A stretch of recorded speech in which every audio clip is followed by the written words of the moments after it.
between everyone's sort of getting different sides to the story. We got Eddie Hearn's side, we got your side, we got Shelly's side, we got Joshua's side, we got everybody's side. Yeah. But we all don't know what's the accurate. One side. Yeah. It's only one side, and it's our side, because we speak the truth. You know, nothing but the truth. Anybody that know me, even when I was young, anybody know me that know, like, when I speak, I mean what I say, and I say what I mean, you know. Especially when they're dealing with a situation like this. I mean, it's obvious at this point. I mean, at this point, we don't have to really go into the small details, because it's like the fine print on the contract. Now the fine print is starting to reveal to people as something big now. I've said this for 2 years ago. I said Eddie was a manipulator, he's a contradictor, and he's a compulsive liar. See, people may have had their own opinions back then. Like, anything I say, people are going to always go against it. I always feel, because of my swag I bring to the table. I'm not blunt. I speak it like it is. I don't have strings on me. I'm not a puppet. I'm not always politically correct. They can't tell me what to say and what to do. They can't control me, and that's one of the things. That's why a lot of people don't like, because I'm a black man. I speak my piece. I know what I stand for. I know what I represent, and I keep it just like that. There's no act with me. You know, I'm the realest that they come. You know what I mean? So, and when they're dealing with fighting, you know, everybody knows Deontay Wilder ain't afraid of no man. For what? I'm very powerful. You know what I mean? And I ain't even talking about with the right hand. You know, my words are powerful. Yeah.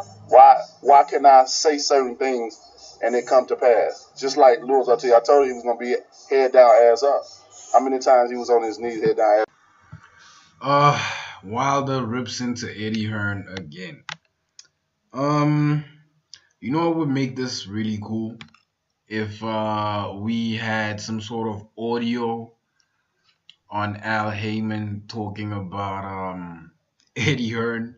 I think that'll make this real cool. But we all know Al Heyman is he's notoriously known to those who know boxing. What I mean by that, he's the throne behind the throne. He's probably the genius behind the Mayweather promotion. He represents most boxers who are relevant, if not dominant. Do your Googles, man. Danny Jacobs, Errol Spence Jr., Deontay Wilder, the list goes on. So yeah, this would have made it real cool, but we'll get that in time. Any case, Wilder, man. Wilder doesn't like Eddie Hearn. Doesn't seem like he does. Maybe in time he will. But he is right on saying that everything Eddie Hearn controls is affecting this fight from happening. At first, you know, they were out for blood in terms of Wilder proving himself. Can he hang with Joshua? He beat Luis Ortiz. The guy who was supposed to fight Dylan White, but Dylan White is now fighting Joseph Parker. In my opinion, an equally dangerous opponent to Luis Ortiz. But as I said before, everything that's holding up this fight is controlled by Eddie Hearn's hand. Why is he holding up this fight? I think it's because he knows the possibility of Joshua losing is so grave that risking it simply doesn't make any sense, man.